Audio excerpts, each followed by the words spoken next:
જય કાળભૈરવ મિત્રો, તમારા બધાનું સ્વાગત છે આપણી રહસ્યમય જાણકારી ચેનલ ઉપર અને આજના એક નવા વિડીયોની અંદર. મિત્રો, આજે આપણે આ વિડીયોની અંદર ચોપડી માતાના દુઃખ નડતર વિશે વાત કરવાના છે.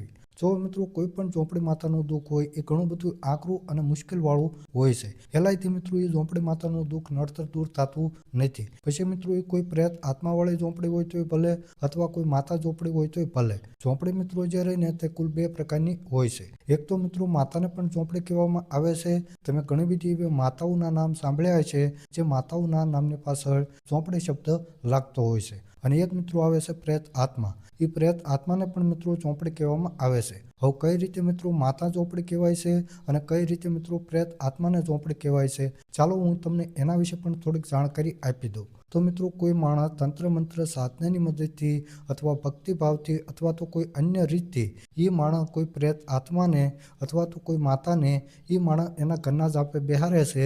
એટલે પછી માતા હોય તોય ભલે અને કોઈ પ્રેત આત્મા હોય તોય ભલે, એ ઘરના જાપે બેઠી હોય એટલે એને ઘરના જાપાનું એક પ્રકારનું દેવ કહેવામાં આવે છે.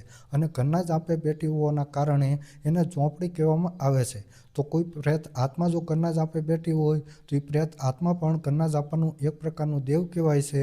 અને ઘરના જાપે બેઠી હોવાના કારણે એ પ્રેત આત્માને ચોપડી કહેવામાં આવે છે. અને જો કોઈ માતા બેઠી હોય તો એ માતાને પણ ઘરના જાપાનું એક પ્રકારનું દેવ કહેવામાં આવે છે. અને ઘરના જાપે બેઠી હોવાના કારણે એ માતાને પણ ચોપડી કહેવામાં આવે છે. એ જે માતા રહી એ માતાના નામની પાછળ ચોપડી શબ્દ લાગે છે. હવે મિત્રો જુઓ કે ચોપડી માતાના જે નડતર રહ્યા ને તો કુલ 4 પ્રકારના હોય છે. એક તો મિત્રો તમને હેરાન કરવાની ગણતરીએ કોઈ તંત્ર મંત્ર સાધનાની મદદથી ચોપડી મોકલે તો એનું નડતર. બીજું છે ન્યાય લેવા હાટું થઈને મોકલે તો એનું નડતર. ત્રીજું છે કે તમે કોઈ ચોપડી માતાના વાક કે ગુનામાં આવી જાઓ તો એના હિસાબથી પણ ચોપડી માતાનું તમને દુઃખ નડતર ચાલુ થઈ શકે, તો એક એ નડતર. અને ચોથું છે કે મારણ ક્રિયા હાટું થઈને તંત્ર મંત્ર સાધનાની મદદથી ચોપડી મોકલે એનું નડતર. હવે મિત્રો જો મારણ ક્રિયા હાટું થઈને કોઈએ ચોપડી મોકલી હોય તો જેના ઉપર ચોપડી મૂકી હોય એ માણસ વધીને 3 દી જીવે છે. ચોથા દિવસે એ માણસનું કામ પૂરું થઈ જાય છે. હવે મિત્રો આમાંથી જો કોઈ દુઃખ હોય, નડતર હોય અને એ આપણે દૂર કરવું હોય તો આપણે કઈ રીતે દૂર કરી શકીએ, એના માટે આપણે શું કરવું પડે, ચાલો એના વિશે પણ આપણે જાણકારી મેળવીએ. પહેલાં મિત્રો આપણે વાત કરીએ કે આપણે જો ચોપડી માતાની કંઈક ભૂલમાં હોવી અને એના હિસાબથી આપણને નડતર છે, દુઃખ બેઠું થયું હોય અને એ આપણે જો દૂર કરવું હોય તો એના માટે શું કરવું પડે. તો એના માટે મિત્રો સૌ પ્રથમ એ ચોપડી માતાનું જે જગ્યાએ સ્થાનક હોય એ સ્થાનકે તમારે જવાનું. પોતાની સાથે મિત્રો તમારે એક શ્રીફળ લઈ જવાનું. ત્યાં જઈ મિત્રો સૌ પ્રથમ તમારે આડીવાઈટનો દીવો પ્રગટાવવાનો, ગુગળનો ધૂપ અથવા તો સુગંધિત અગરબત્તી કરવાની અને 2 હાથ જોડી અને હાસા દિલથી તમે જે જાણતા અજાણતા ભૂલ કરી હોય એને તમારે ચોપડી માતા પાસે માફી માગવાની. તમારે ચોપડી માતાને કહેવાનું કે હે માળી, મારાથી જાણતા અજાણતા આ ભૂલ થઈ છે અને મને દિલથી એનો પસ્તાવો થાય છે.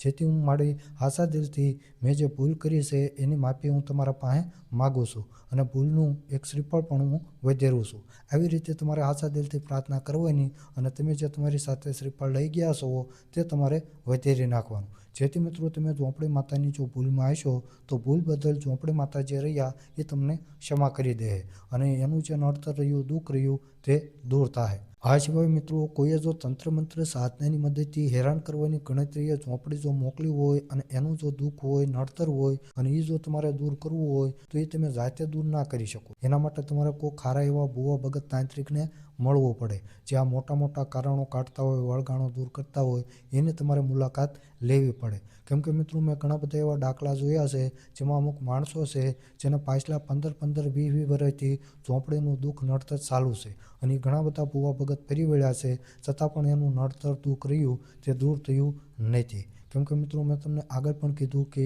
આ ચોપડી માતાનું જે નડતર રહ્યું, દુઃખ રહ્યું તે ઘણું બધું આકરું અને મુશ્કેલ હોય છે.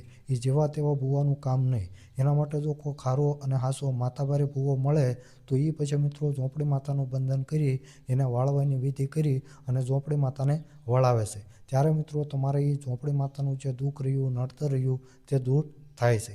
આ સિવાય મિત્રો કોઈએ જો ન્યાય લેવા હાટું થઈને ચોપડી મોકલી હોય તો એનું જો નડતર હોય, એનું જો દુઃખ હોય તો એ કઈ રીતે દૂર કરવું, ચાલો એના વિશે પણ આપણે વાત કરીએ. હવે મિત્રો જો સામેવાળો માણસ ન્યાય લેવા હાટું થઈને બીજા માણસ ઉપર ઝોંપડી માતા ક્યારે મોકલે? તો કે ઓલા માણસની સાથે કંઈક ખોટું કર્યું હોય, બળજબરીથી કંઈક વસ્તુ પડાવી લીધી હોય અને ઓલો જે માણસ રહ્યો એ સામેવાળા વ્યક્તિને કોઈ પણ રીતે પોગી શકતો ના હોય. તો આવામાં મિત્રો એ વ્યક્તિ શું કરે કે એના જે દેવ રહ્યા એના દેવને એ આશા દિલથી પ્રાર્થના કરે અને ન્યાય લેવા માટે થઈને કહેશે.